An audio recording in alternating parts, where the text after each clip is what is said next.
Em nome do Pai, do Filho e do Espírito Santo. Amém.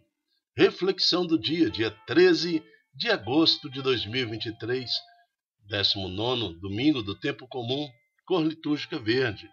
Hoje, especialmente Dia dos Pais, quero pedir a Deus uma grande bênção para todos os pais. Santo do dia, Santa Dulce dos Pobres, anjo bom da Bahia. Ó Mãe dos pobres, cuidai do povo brasileiro e olhai com mais atenção aos excluídos, provocando assim no nosso coração um amor especial para esse tipo de pessoa, assim como fizeste em toda a sua vida. Do mesmo modo, ensina-nos a viver sem diferença para esses pequeninos. Por Cristo nosso Senhor. Amém. O salmo de hoje nos prepara para a liturgia no tocante à fé. Mostra-nos, ó Senhor, vossa bondade, e a vossa salvação nos concedei. Quero ouvir o que o Senhor irá falar. É a paz que ele vai anunciar. Está perto a salvação dos que o temem, e a glória habitará em nossa terra. O responsório está no Salmo 84. Mostra-nos, ó Senhor, vossa bondade, e a vossa salvação nos concedei. Então, pedimos a Deus que, pelo nome de Jesus, coloque em nosso coração agora um desejo simples, um desejo humilde de receber, Senhor, a vossa bondade, que a vossa face seja revelada para nós. Por isso pedimos santidade, pedimos, Senhor, perseverança e, acima de tudo, aceitação da realidade de que somos vossos filhos e renunciamos agora toda forma de pecado e tentação para junto do Senhor ter a graça da paz e da justiça. Amém. Estamos reunidos em nome do Pai, do Filho e do Espírito Santo. Amém. Na primeira leitura, nós vamos ver em 1 Reis, capítulo 19, naquele momento em que Elias ele quer uma intimidade com Deus, ele precisa de uma experiência com Deus para mostrar para ele que o sentido da sua batalha, do seu testemunho está correto. Ele que enfrenta reis, rainhas, enfrenta sacerdotes do mal, e agora ele precisa desse encontro com o Senhor para revitalizar as suas forças. Naqueles dias, ao chegar ao Monte Horebe, o monte de Deus, o profeta Elias entrou numa gruta, onde passou a noite, e eis que a palavra do Senhor lhe foi dirigida nesses termos: sai e permanece sobre o monte diante do Senhor, porque o Senhor vai passar. Então ele tinha a promessa de Deus de que ele teria uma experiência ali no Monte Horebe. Antes do Senhor, porém, veio um vento impetuoso e forte, que desfazia as montanhas e quebrava os rochedos, mas o Senhor não estava neste vento. Depois do vento, houve um terremoto, mas o Senhor não estava no terremoto. Primeiro um vento impetuoso, depois um terremoto, e o Senhor não estava. E o coração de Elias se enchia de angústia, porque ele necessitava dessa experiência com Deus. Passado o terremoto, passado o vento, veio um fogo, mas o Senhor não estava no fogo. E depois do fogo, ouviu-se um murmúrio, uma leve brisa. Ouvindo isso, Elias cobriu o rosto e logo saiu com o manto. Saiu-se e pôs à entrada da gruta, porque ele sentiu a presença do Senhor. O Senhor passava como numa brisa suave. É assim que Deus se manifesta no nosso meio, como uma brisa suave, como aquele que nos acalma, como aquele que aponta para nós a sua presença e se revela totalmente em nós, refazendo em nós as suas forças. Por isso louvamos e bendizemos ao Senhor, porque Tu és, Senhor, essa brisa suave em meio aos tormentos da nossa vida. Amém. Palavra do Senhor, graças a Deus. Na segunda leitura, nós vamos ver o sofrimento do apóstolo. O apóstolo Paulo, ele quando escreve aos Romanos, ele se lembra então da sua família.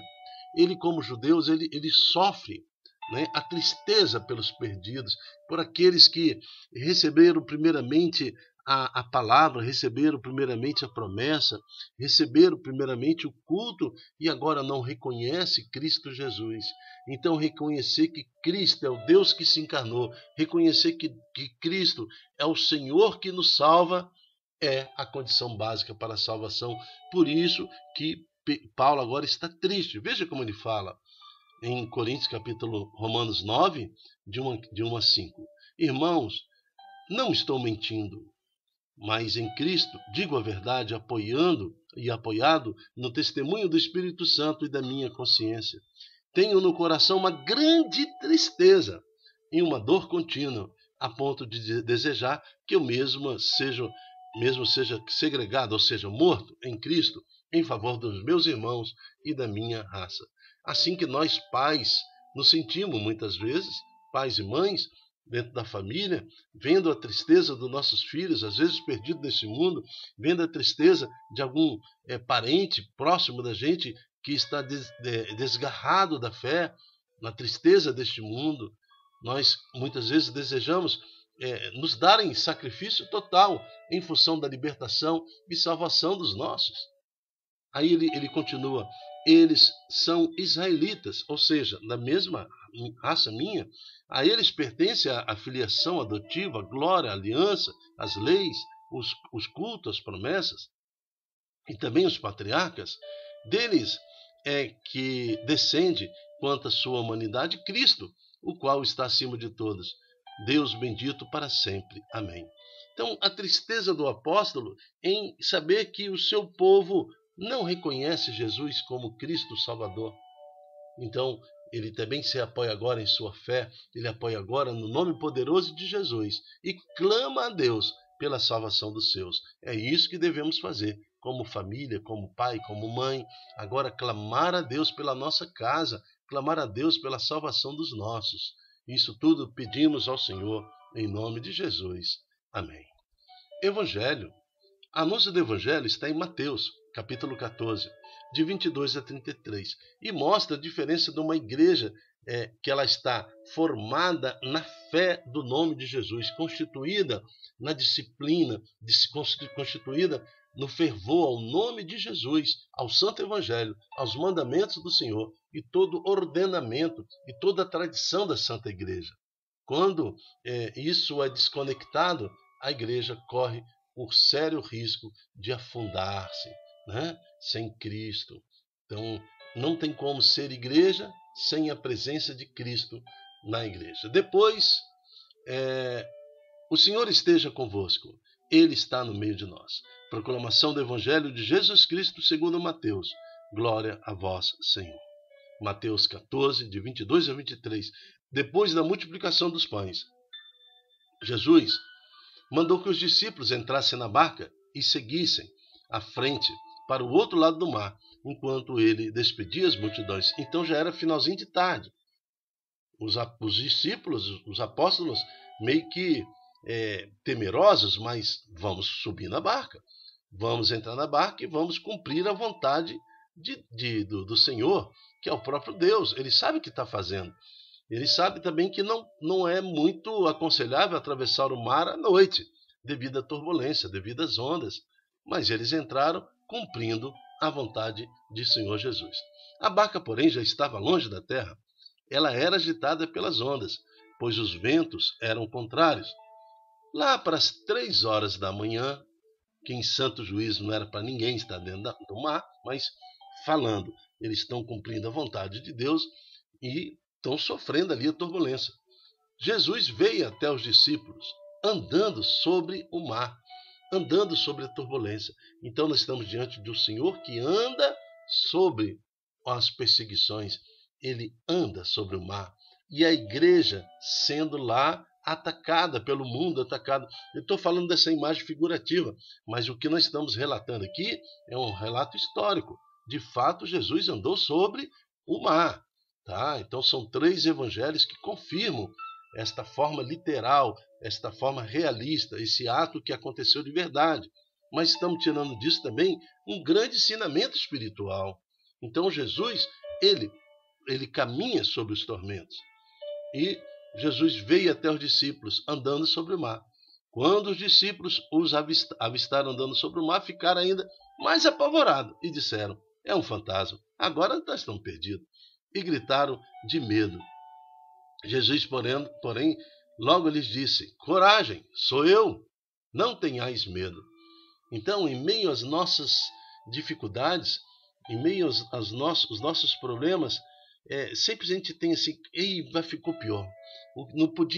O cenário não podia piorar mais, agora que ficou pior. Né? Agora que o negócio não tem mais jeito. Coragem, calma, o Senhor está contigo. E assim, Cristo fala à igreja, calma, eu estou contigo. Ele mesmo fala que a igreja vai ficar por um fio de navalha, um fio de fininho, né? Mas o Senhor jamais deixará que o mal prevaleça sobre a sua igreja. Jesus, porém, logo lhe disse, coragem, sou eu, não tenha medo. Então Pedro lhe disse, Senhor, se tu és, se é tu mesmo que está aí, manda eu ir ao teu encontro, caminhando também sobre as águas. E Jesus respondeu, vem Pedro, vem. Pedro desceu da barca e começou a andar sobre as águas em direção a Jesus. Aleluia. Porque a igreja, quando tem fé, quando tem consciência de si mesma, ela anda sobre as águas. É um local de milagre, de libertação. É um local da manifestação do poder de Deus. E Pedro, sendo o primeiro Papa, anda sobre as águas. O Papa, quando está munido, ligado ao Senhor, a igreja, os bispos, os padres, há uma transformação. É uma igreja que anda sobre as águas. Mas, quando sentiu medo, sentiu o vento, ficou com medo e começou a afundar, gritou, Senhor, salva-me. Então, a igreja, quando ela tem dúvida, quando ela se manifesta também na falta de fé, ela afunda. E ao afundar, pode levar muita gente consigo. Então nós temos que orar pelos nossos padres, orar pelos bispos, orar pelo Papa, orar pelo nosso corpo eclesial, orar pelos leigos, pela nossa igreja, para que a fé esteja viva. Nós queremos Pedro andando sobre as águas. Mas se Pedro, entre aspas, a igreja, algum dia tropeçar, nós sabemos que a mão poderosa do nosso Senhor Jesus Cristo estará levantando. Mas quando sentiu o vento, ficou com medo, começou a afundar e gritou para o Senhor, salva-me. Jesus logo estendeu a mão, segurou Pedro e lhe disse, homem fraco na fé, por que duvidastes? Então, a igreja é constituída por homens fracos na fé. É sim, mas também é inegável que a mão poderosa do Senhor está levantando esses homens fracos na fé e devolvendo para caminhar, porque Pedro já está distante da água. Agora ele caminha de mãos dadas com o Senhor Jesus.